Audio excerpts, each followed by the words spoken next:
दोस्तों, हाल ही में G5 पर रिलीज हुई फिल्म सिग्नेचर, जिसमें मुख्य अभिनेता लेजेंड अनुपम खेर, जिनके अभिनय की गहराई से आपकी आंखें भर आएंगी। तो चलिए शुरू करते हैं दिल छू लेने वाली उम्र दराज एक व्यक्ति के अंतिम दिनों की कहानी, सिग्नेचर। अरविंद और मधु अपने बच्चों और परिवारों की जिम्मेदारी और कर्तव्यों को निभाते हुए उम्र के अंतिम पड़ाव में अब बची खुची जिंदगी दोनों अपनी छोटी मोटी खुशियों को पूरा करने में बिताना चाहते हैं। मधु के कहने पर दोनों यूरोप घुमाने का प्लान करते हैं।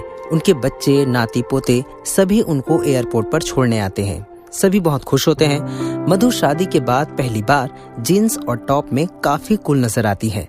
मधु इन लम्हों को अपने फोन में कैद कर रही होती है कि तभी अचानक वो बेहोश होकर गिर पड़ती है। उन्हें इमरजेंसी में एक बड़े हॉस्पिटल में भर्ती किया जाता है। डॉक्टर्स के मुताबिक मधु को ब्रेन हेमरेज हुआ होता है। उसकी स्थिति नाजुक होती है, इसलिए उसे वेंटिलेटर पर रखा जाता है। इस तरह अस्पताल में 8 दिन गुजर जाते हैं, पर मधु के स्वास्थ्य में कोई भी सुधार नहीं होती और अस्पताल का बिल पेमेंट करते करते अरविंद के जीवन भर की सेविंग भी खत्म हो जाती है। पर नर्स की दवाई की लिस्ट खत्म ही नहीं होती। अरविंद को पत्नी मधु के हर सांस के लिए कीमत चुकानी पड़ती है। बेटा आनंद, जो कि कुछ खास नहीं कमाता, एक छोटी नौकरी कर अपना परिवार चलाता है।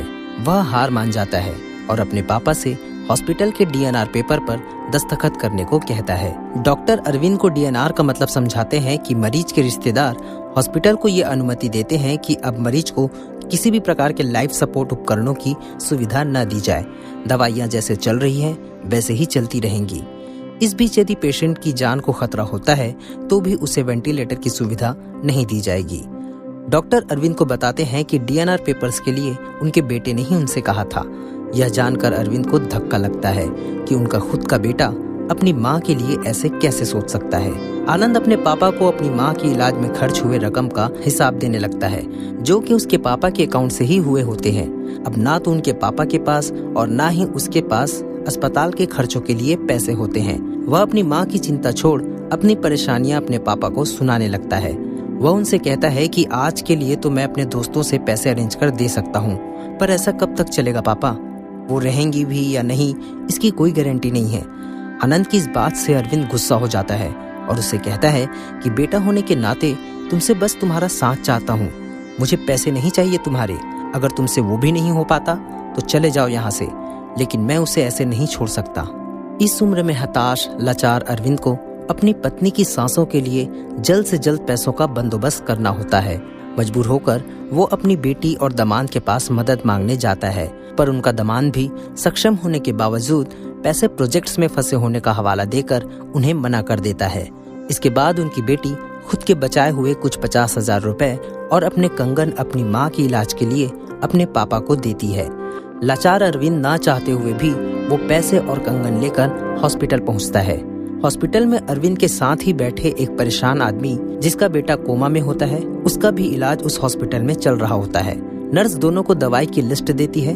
हर बार की तरह इस बार भी जरूरत से ज्यादा दवाइयों की लिस्ट देखकर वह आदमी नर्स के ऊपर भड़क उठता है और डॉक्टर के पास पहुंच जाता है और हॉल में ही सबके सामने अरविंद और अपने दवाइयों की लिस्ट लेकर डॉक्टर से पूछता है कि भला एक मरीज को एक दिन में 15 मास्क कैसे लग सकता है? क्यों जानबूझकर बार बार उनके बॉडी में इंजेक्शन लगाकर उनका खून निकाला जाता है? अगर पहली बार में MRI क्लियर नहीं आया तो दोबारा कराने के लिए फिर से पैसे क्यों लिए जाते हैं?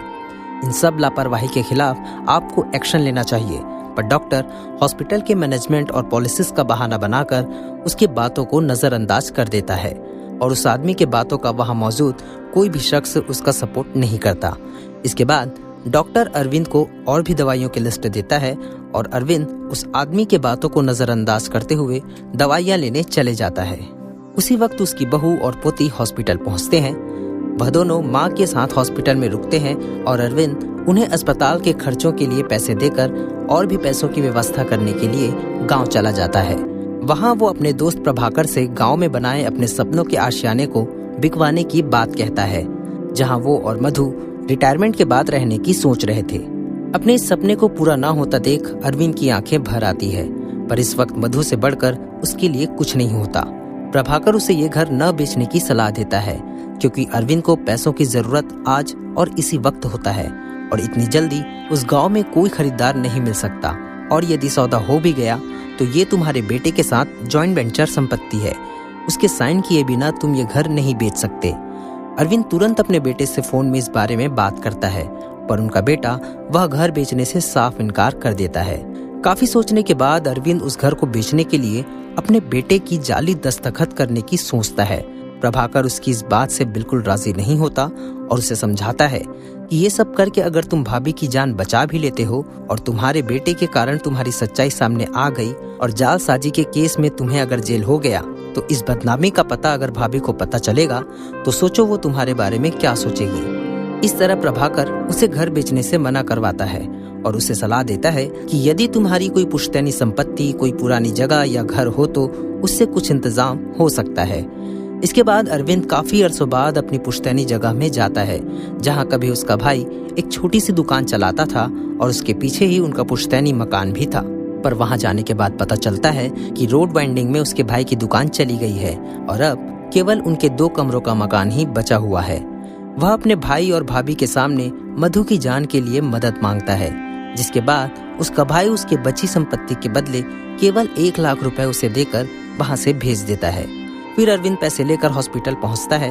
हॉस्पिटल में मौजूद उसकी बहू बताती है कि माँ की तबीयत अचानक खराब हो गई थी, पर अभी ठीक है।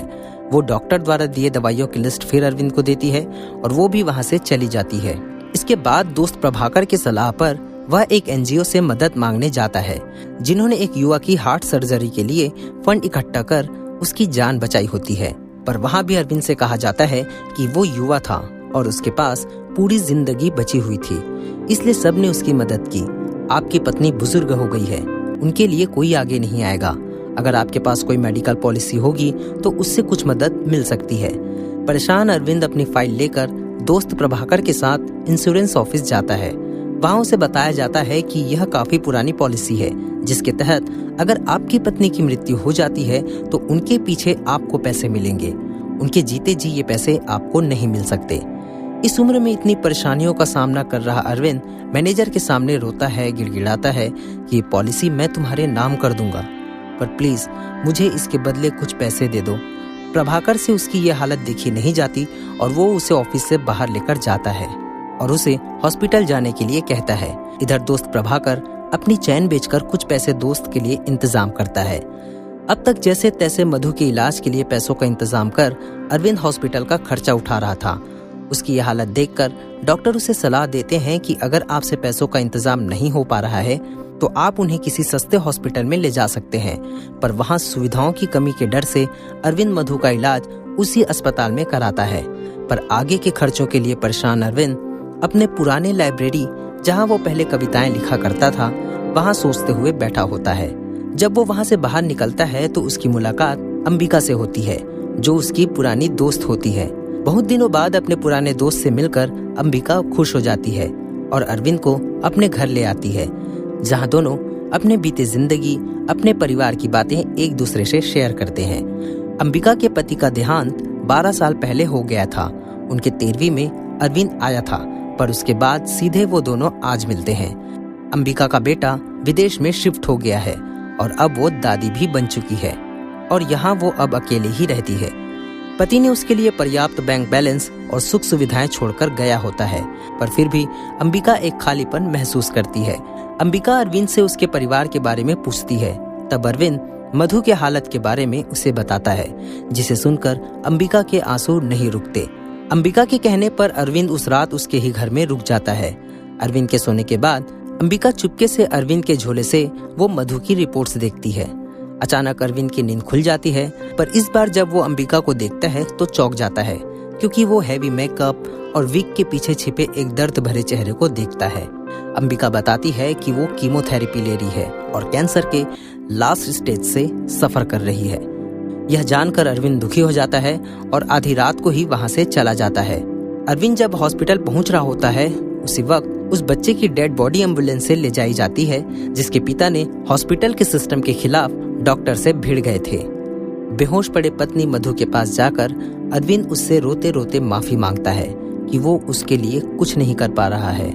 इस उम्र में जब कोई अपना साथ देने वाला ना हो और अगर कोई अपना मानकर साथ भी दे दे तो वो भी कब तक साथ निभाएगा।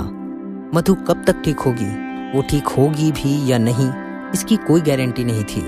लाचार हारा हुआ अरविंद आखिरकार कैंटीन में बैठे हुए एक बड़ा फैसला लेता है।